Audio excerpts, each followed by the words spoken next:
Assalamualaikum warahmatullahi wabarakatuh, Sobat Bipos Online. Bertemu lagi dengan saya Danti Ayu di Bitalk Banjarmasin Pos Bicara Apa Saja.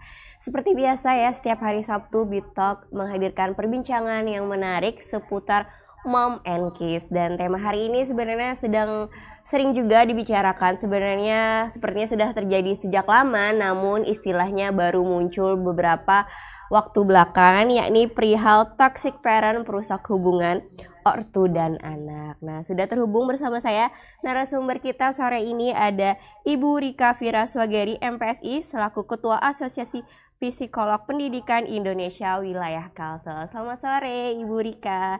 Apa kabarnya Sore, hari ini? sore Mbak Danti, alhamdulillah baik. Tapi di sini lagi hujan, Mbak. Semoga Ayo. suara dengar jelas ya.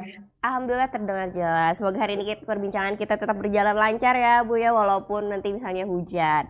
Nah Ibu, hari ini kan topiknya menarik ya. Sebenarnya ini kayaknya sudah terjadi sejak lama sekali.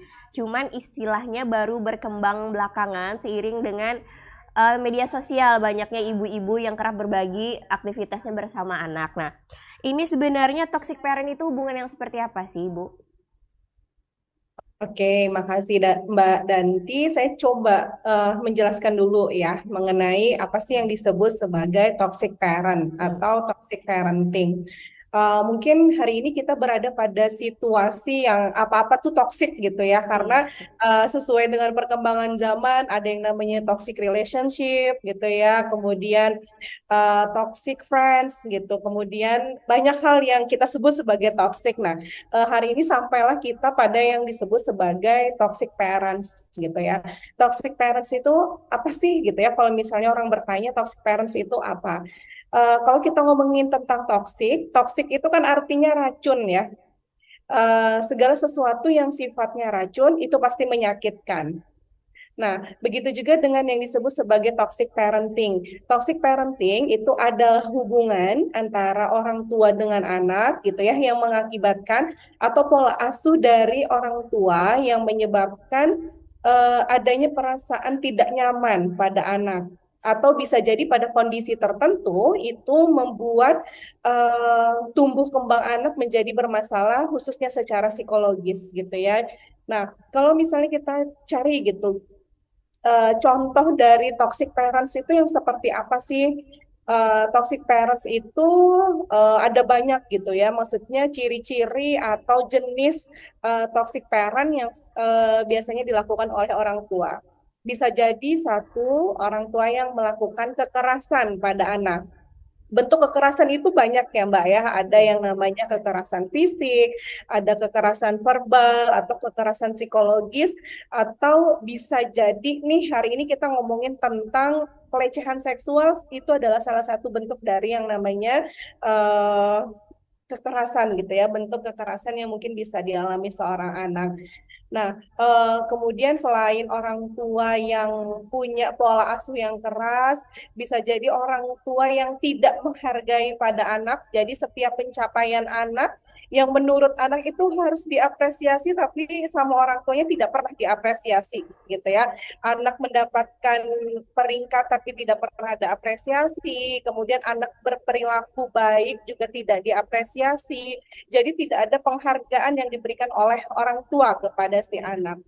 Kemudian bentuk toxic parents lainnya yang juga mungkin bisa dilakukan oleh orang tua itu adalah orang tua tidak memberikan kebebasan, tidak memberikan kasih sayang, tidak memberikan perhatian yang harusnya didapatkan sama anak. Karena pada dasarnya gitu ya, dalam tumbuh kembang seorang anak, anak itu butuhnya sederhana. Anak itu butuhnya orang tua yang ada, orang tua yang memberikan dia kasih sayang gitu, bukan orang tua yang kaya memberikan harta berlimpah tidak gitu ya, tapi orang tua yang memberikan perhatian dan kasih sayang. Nah, ketika misalnya ada orang tua tidak memberikan kasih sayang kepada anak, maka bisa jadi bagi anak itu adalah toksik gitu ya. Jadi ada hubungan yang tidak menyenangkan atau ada perasaan yang tidak menyenangkan bagi anak. Atau orang tua juga yang penuh dengan aturan, apa-apa tidak boleh, apa-apa anak dilarang, apa-apa anak dimarahin. Itu juga bagian dari toxic parenting. Jadi selama ada perilaku orang tua yang membuat anak itu tidak nyaman atau pada satu kondisi tertentu membuat anak itu menjadi trauma mungkin atau mengalami permasalahan psikologis, nah, itu yang disebut sebagai toxic parenting. Sementara itu kondisi, oh ya, silahkan dilanjutkan Ibu. Ya, boleh Mbak, udah selesai. Oke. Nah, kondisi toxic parenting ini biasanya terjadi disengaja atau tidak disengaja, Ibu? Oke, kalau kita ngomong apakah toxic parenting ini sengaja apa nggak sengaja, biasanya kalau yang namanya parenting atau pola asuh, artinya itu sudah dilakukan dalam jangka waktu yang lama. Atau ya itu adalah pola didik atau pola asuh yang dilakukan oleh orang tua sepanjang hidup si anak gitu ya. Jadi kalau kita ngomongin sengaja atau tidak sengaja, bisa jadi bisa jadi perilaku yang dilakukan oleh orang tua itu bisa jadi sengaja dan juga bisa jadi tidak sengaja. Tetapi yang jelas ketika ini sudah menjadi parenting atau sudah menjadi pola asuh, maka ini sifatnya sudah menetap seperti itu. Oke, nah, itu kan tadi yang namanya toksik ya, memunculkan racun lah. Itu dampaknya tuh seperti apa sih Bu bagi tumbuh kembang dan pertumbuhan anak baik secara fisik maupun psikologisnya itu seperti apa?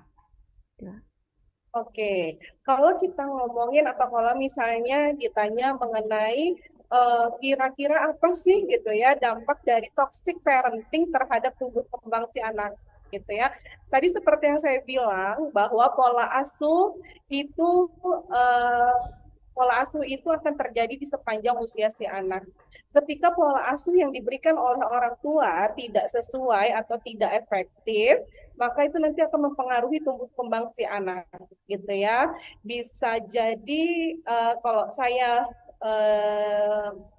saya lebih suka melihat dampaknya itu secara psikologis karena bisa jadi hampir sebagian besar atau dominannya dampak yang mungkin diakibatkan dari toxic parenting itu adalah secara psikologis gitu ya.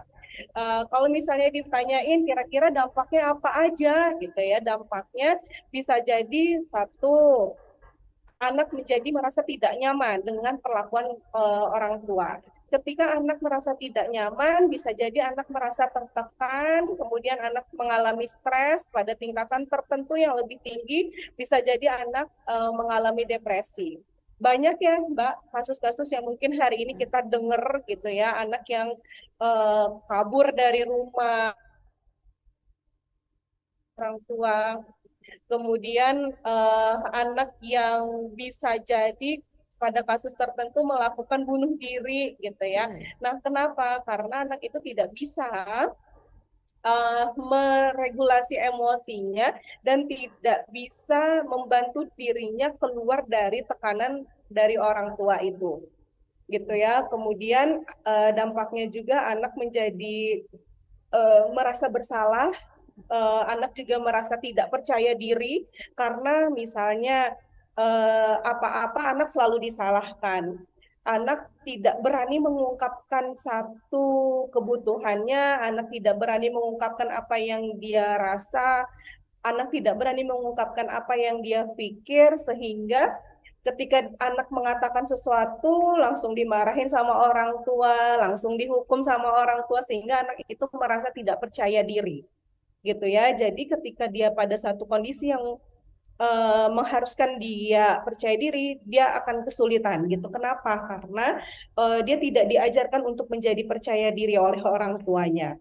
Kemudian juga dampak yang mungkin sering terlihat adalah misalnya nih pada orang tua yang melakukan kekerasan pada anak, biasanya itu akan mengalami kondisi psikologis yang juga kurang baik gitu ya.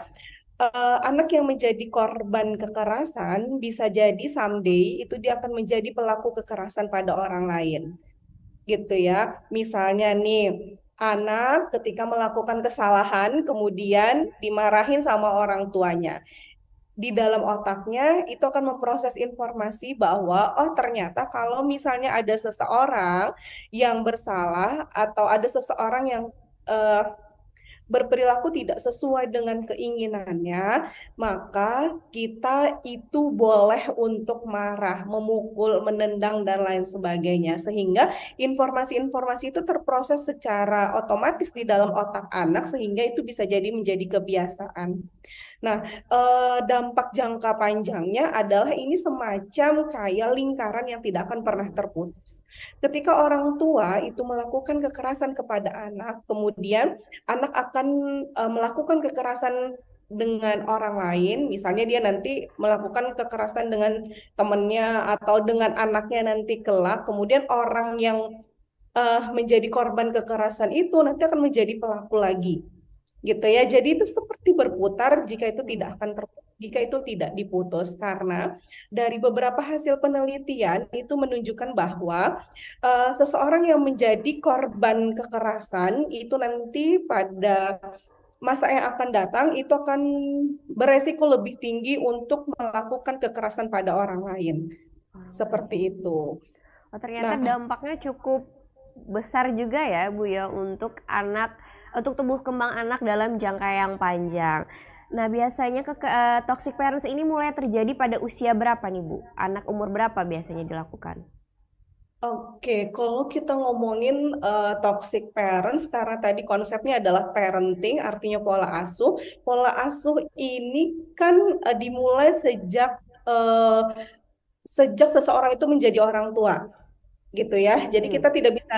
Jadi kalau saya ditanyain sejak kapan parenting itu dimulai, ya justru sebenarnya parenting itu dimulai ketika kita sudah memilih pasangan, gitu ya, Oh memilih ya. pasangan hidup kita. Justru disitulah dimulai yang namanya konsep parenting. Atau bahkan sebelum kita menikah, kita ilmu pengetahuan kita mengenai parenting itu adalah bagian dari pengasuhan gitu. Nah, kalau misalnya kapan dimulainya ya mungkin sejak anak itu dilahirkan karena pola asuh itu nanti akan dimulai sejak anak itu lahir ke dunia. Ya, jadi mungkin bisa jadi di awal-awal kehidupan seorang anak. Berarti bisa dibilang terjadinya sejak ia dilahirkan ya, dan kalau misalnya terus dilakukan itu bisa berlangsung selama seumur hidup, benar Ibu?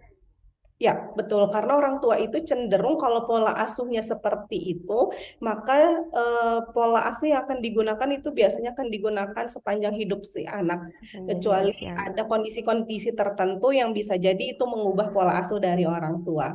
Oke. Nah, untuk kekerasannya sendiri yang lebih berimbas atau berefek itu kekerasan yang seperti apa, Bu? Apakah verbal atau fisik? Oke, semua jenis kekerasan itu pasti akan berimbas atau berefek pada tumbuh kembang si anak gitu ya. Tetapi kalau misalnya disuruh milih nih, gitu ya.